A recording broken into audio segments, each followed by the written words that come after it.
కేసులో ఈడీ మరోసారి ఆస్తులు అటాచ్మెంట్ చేసింది. ఇందుకు సంబంధించి మరిన్ని వివరాలు మా ప్రతినిధి శర్మని తెలుసుకుందాం.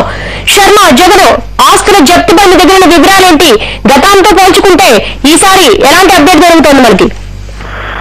జగన్ ఆస్తుల కేసులో వైపు సిబిఐ తమ దర్యాప్తును ముమ్మరం చేసింది. మరోవైపు ఈడీ కూడా తమ దర్యాప్తులో దూకుడు పెంచినటువంటి పరిస్థితి. ఇప్పటి వరకు ఎన్ఫోర్స్మెంట్ డైరెక్టరేట్ జగన్ ఆస్తుల కేసుకు సంబంధించినటువంటి జప్తు కొనసాగిస్తూనే ఉంది. ఇప్పుడు తాజాగా మూడవసారి 34,66,00,000 సంబంధించినటువంటి జగన్ ఆస్తులను జప్తు చేసింది.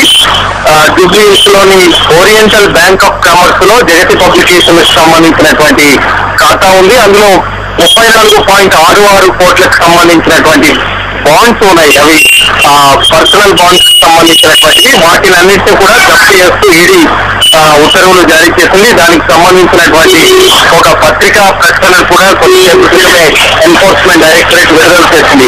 ఈ నేపథ్యంలో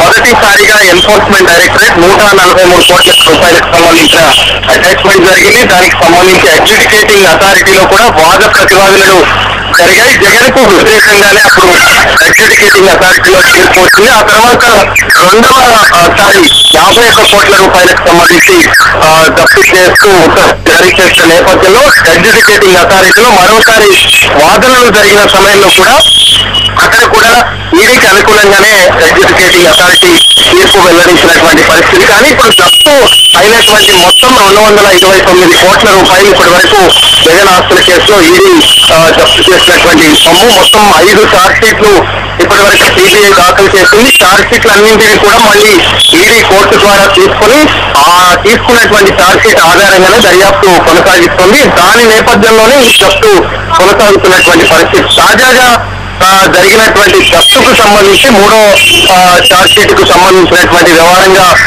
తెలుసుకున్నటువంటి అంశం. ఏదేమైనప్పటికీ కూడా అడ్judicating అథారిటీలో మళ్ళీ దీనికి సంబంధించి వాదనలు జరుగుతాయి.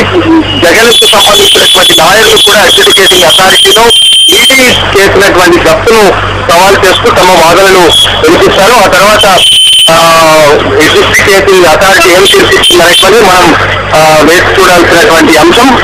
ఇప్పటి వరకు 229 కోట్ల రూపాయలకు సంబంధించిన ఆస్తులు జప్తైనటువంటి పరిస్థితి ప్రస్తుతం కనిపిస్తోంది.